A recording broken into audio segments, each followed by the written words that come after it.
My name is Agnes, and I am 53 years old. The thin, pale line on my lower abdomen, now faded to silver, is not from the birth of a child, but from the death of a dream. It is the scar left behind when my husband's secret almost took my life. 15 years ago, Martin and I were trying for a baby. It was a time of soft hope and whispered plans. We'd stopped using protection, and every month held a quiet promise. I bought prenatal vitamins and imagined nursery colors. Martin would smile that warm, steady smile I loved and rub my back. Then one ordinary Tuesday evening, a sharp, twisting pain in my lower right side stole my breath and my future in one swift, brutal grab. I collapsed on the bathroom floor, calling his name as the world went black. Before we go any further into that hospital room, a room that would change the entire course of my life, I'd like to pause for a moment. If you are listening to this, I would love to know where in the world you are joining me from today. Please take a second to drop a comment and say hello from your city or town. And if you are ready to hear a story about trust betrayal and the long road back to yourself, please consider giving this video a like and subscribing. Your support means the world and helps me keep sharing these true stories. Now let me take you back to where it all began to unravel. I met Martin when I was 33. He was an architect 10 years my senior with a calm demeanor that felt like a safe harbor after my earlier, more turbulent relationships. He planned dates, remembered my favorite flowers, and spoke about the future with a certainty I found incredibly attractive. Our wedding was small in a garden. I wore my mother's lace veil. He held my hands and promised to cherish me in sickness and in health. I believed every word. Our life settled into a comfortable rhythm. I was, and still am, a school library manager. My days were filled with the quiet hum of students browsing shelves, the scent of old paper, and the joy of placing the perfect book into a child's eager hands. I loved my work. I often pictured myself in a few years bringing my own child to story time, watching their eyes light up at the pictures. When we decided to start trying for a baby, it felt like the natural next chapter. I was so hopeful. I read everything I could. I charted cycles. Martin was supportive, always pulling me into a hug, saying, "It'll happen when it's meant to, sweetheart." But now, from this vantage point of years, I can see the shadows I missed. The way he always handled his own doctor's appointments. "It's just a physical, Agnes, don't fuss," he'd say. Once I found an old prescription bottle in his sock drawer, the label scratched off. He said it was old allergy medicine and threw it away. His mother, Maureen, made odd comments during Sunday phone calls. "My son is so resilient," she'd say. "He's been through a lot, you know. He's a survivor." I'd nod, feeling a vague unease, but chalking it up to a mother's pride. Back in that hospital bed, after the emergency surgery, the physical pain was a deep throbbing anchor. Dr. Aris, my gynecologist, a woman with a kind but no-nonsense face, explained I had suffered a ruptured ectopic pregnancy. My right fallopian tube had to be removed. Martin sat by my bedside, his face ashen, holding my hand too tightly. "I'm so sorry, my love," he kept murmuring. "This is all my fault." I thought he meant for not getting me to the hospital faster. I was the one who apologized. "It's my body," I whispered, tears slipping into my hairline. "I'm sorry it failed." He shushed me, his own eyes glistening. The fracture in our perfect world was there, but I placed the blame squarely on my own biology. I had no idea the betrayal was his, and the apology was never mine to give. The days in the hospital blurred into a haze of pain medication, beeping monitors, and a profound grief for the potential life I had lost, and for the part of my body that was now gone. Dr. Aris came in for follow-up discussions. She was thorough, asking detailed questions about my health history. I answered everything. Then she asked about Martin's. "Is there any family medical history on your husband's side that might be relevant? Any chronic conditions he manages?" she asked, her pen poised. I faltered. He's very healthy. Never complains. His parents are both alive and well." It sounded weak even to my own ears. Dr. Aris nodded slowly. I would strongly recommend that Martin have some basic fertility workups done. For future family planning, it's important we have a complete picture for both of you. When Martin came in later, I relayed the doctor's suggestion. His reaction was instant and jarring. His face closed off. "That's an invasion of privacy," he said, his voice tighter than I'd ever heard it. "Why is she focusing on me? You're the one lying in a hospital bed. The pressure on me right now is immense. Agnes, can we just focus on you getting better first?" The defensiveness was so sharp it left a cut. I remembered the mysterious pill bottle, his mother's cryptic words. A cold trickle of doubt seeped into my heart. That night I called my cousin Elena, my blunt and fiercely loyal confidant since childhood. "He won't get a simple blood test," she said, her tone flat with disbelief.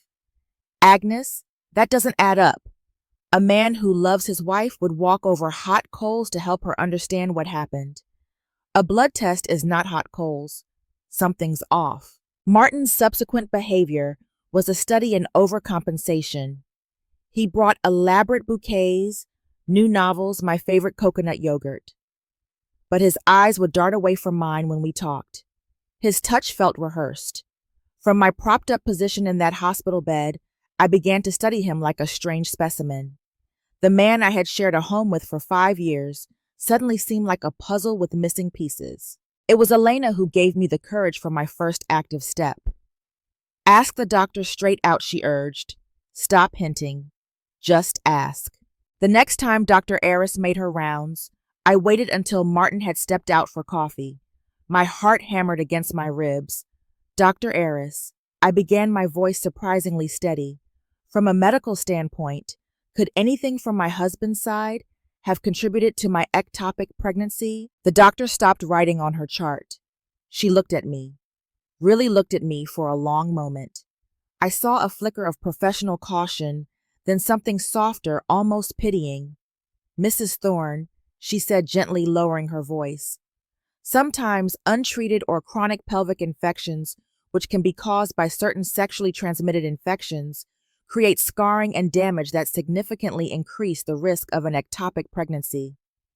That is why a full health history from both partners is so crucial." The air left the room. The beeping of the monitor seemed to grow louder. I felt the walls close in. "But we were tested," I managed to choke out. "Before we got married, we both tested clean." He showed me his results. Dr. Aris's expression became graver. "That was 5 years ago, Agnes. Situations can change." And she paused, choosing her words with deliberate care.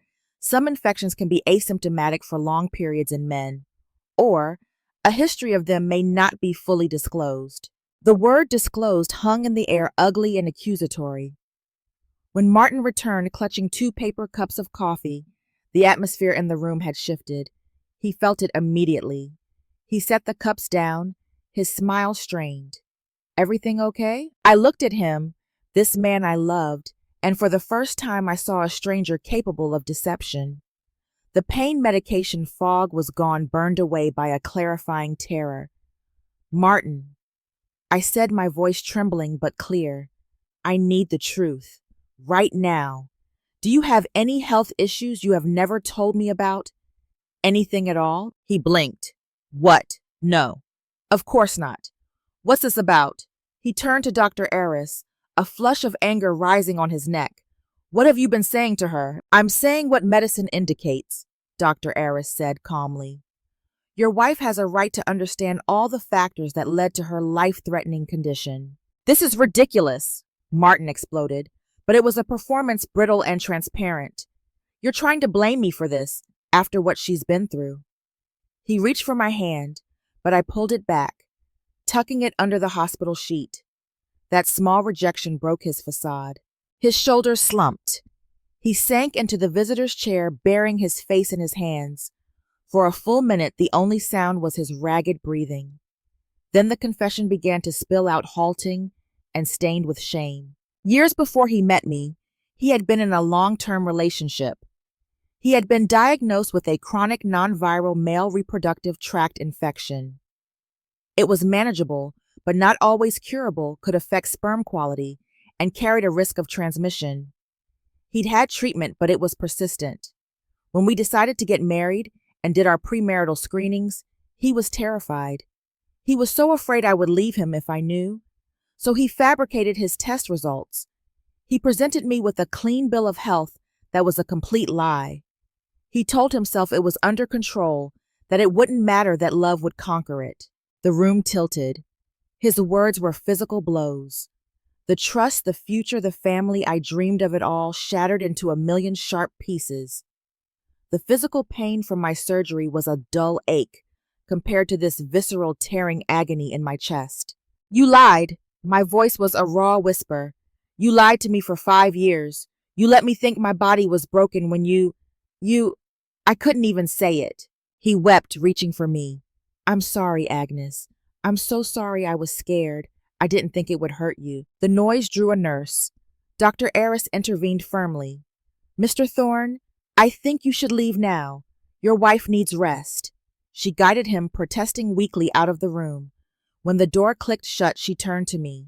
I was shaking violently, silent tears streaming down my face. She didn't offer empty platitudes. She simply pulled a chair close, handed me a box of tissues, and sat in silent witness as my world imploded. In that sterile white room, the man I loved transformed into a stranger. The future we had drawn together was a forgery, and my body, my broken, scarred body, bore the brutal cost of his cowardice. No medication could touch this new, deeper, more profound devastation. I refused to let Martin take me home. Elena picked me up from the hospital, her jaw set in a hard line, her arm a solid support around my shoulders. She took me to her spare room, where the sheets smelled of her lavender laundry detergent, a scent of normalcy that felt alien to me. The first few days were a numb haze. I moved from the bed to the couch and back again, a shell of a person. Martin tried to reach me. He called Elena's landline. He sent text after text, ranging from desperate apologies to defensive justifications. He left handwritten letters on Elena's porch. In one he wrote, "My love for you is real. This mistake doesn't define us. Let me fix this." Every word felt manipulative. Every "I love you" now tasted like poison. Then his mother called. Maureen's voice was syrup sweet with false concern. "Agnes, darling, I'm so sorry you're going through this. It's just awful." Then her tone shifted. "You know Martin has suffered so much with this condition. He was ashamed. He didn't want to lose you. Can you find it in your heart to understand his fear?" Her attempt to reframe his lethal deceit as a simple case of male pride was the final straw. It hinted at a conspiracy of silence, a family secret I was never meant to uncover. I knew I needed facts, not more emotional pleas. I scheduled a private follow-up with Dr. Aris. In her office, surrounded by medical texts and diagrams, the clinical truth was laid bare. She explained with careful clarity how Martin's chronic infection, if unmanaged and undisclosed, could have created an inflammatory environment in my reproductive tract. This damage could have directly contributed to the ectopic implantation and rupture. She handed me a file. It was a record of Martin's doctor's visits over the past few years, visits for follow-up care, and prescription refills for antibiotics I never knew he took. I had a right to this information, as his spouse a right he had actively worked to subvert. Holding that file, feeling the cool weight of the paper, something in me shifted. The overwhelming grief began to harden into a cold, sharp rage. This was not a mutual tragedy. This was a unilateral betrayal with catastrophic consequences for my health and my future. He had stolen my right to make informed choices about my own body. Sitting in Dr. Aris's office, holding the cold proof of his betrayal, I made a choice. The woman who had apologized for collapsing, who had blamed her own body, was gone. In her place was someone who demanded answers, accountability, and most of all, her own life back. This was no longer about saving a marriage. It was about survival. "You need a lawyer," Elena stated flatly over tea the next morning. Not a friend's advice, but a strategic command. She connected me with Ben, a family law attorney known for being both compassionate and a bulldog in court. In his quiet, book-lined office, I told the entire story again. I showed him the medical records from Dr. Aris. I played him a voice recording I had started making on Elena's advice, and within our state's legal guidelines of a phone call with Martin where he admitted to lying about the premarital test. Ben listened, his fingers steepled. "This is fraud," he said calmly, "and it directly led to grievous bodily harm. We have grounds for divorce on the basis of constructive fraud and intolerable cruelty. We may also have a personal injury case, but the divorce route will be faster and can achieve a similar financial remedy for your medical costs and pain and suffering." The process was meticulous and draining. Under Ben's guidance, I became an archivist of my own betrayal. I compiled everything: my surgical reports, Dr. Aris's notes, the records of Martin's secret treatments, financial statements, copies of his pleading letters. I documented every interaction. Ben arranged a formal meeting. Martin, believing it was a chance at reconciliation, arrived alone. He was shocked to see Ben sitting beside me at the conference table. I laid out the evidence, not with anger, but with a chilling calm. I told him I was filing for divorce. I outlined the terms: we would seek an equitable division of assets and a substantial settlement to cover my past and future medical expenses, therapy costs, and the loss I had endured. His face cycled through shock, fear, and finally a snarling anger. The mask of remorse fell away completely. "You're trying to ruin me," he spat. "After everything I've given you, you were the one who was so obsessed with having a baby. You pressured me. This is your fault as much as mine." Hearing him say those words was like a key turning in a lock. It permanently sealed him out of my heart. Any lingering love or pity evaporated. This was who he was when cornered, a coward who blamed his victim. My support system held me up. Elena was my rock. A few close friends from the library stood by me without judgment. I also began seeing a therapist, a gentle woman named Linda, who specialized in trauma and reproductive loss. With her, I started to untangle the knot of grief for the baby, for my fertility, for the trusting woman I used to be. The fight was no longer about saving a marriage. It was about salvaging my dignity, my future, and ensuring that the price I paid, my health, my fertility, was acknowledged. For the first time since I collapsed, I felt a flicker of strength, not despite the pain, but forged in its fire. I was ready for the final battle. The divorce proceedings were tense. Martin hired an aggressive lawyer. They fought every line, dragging out negotiations, hoping to wear down my resolve and my finances. They offered lowball settlements, trying to frame me as opportunistic, capitalizing on a private medical matter.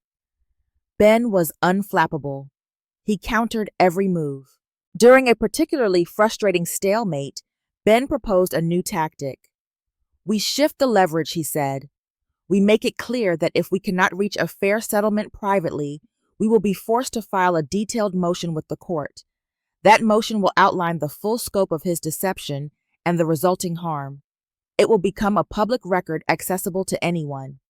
Given his profession, where reputation is currency, I doubt he wants his name associated with this kind of negligence and fraud." It was a powerful card to play. We presented this ultimatum during the final mediation session. Martin's lawyer argued vehemently, but I could see the panic in Martin's eyes. The thought of this story, his lies, my surgery, being part of a public legal document, was his breaking point. He capitulated. He agreed to the terms: a clean 50-50 split of our house equity and retirement savings, and a separate significant lump sum payment designated for my health and wellness recovery. It was justice, not revenge. It was the system forcing him to take financial responsibility for the damage he had caused. The day we signed the final papers in the courthouse annex was surreal. I signed my name, Agnes Thorne, for the last time.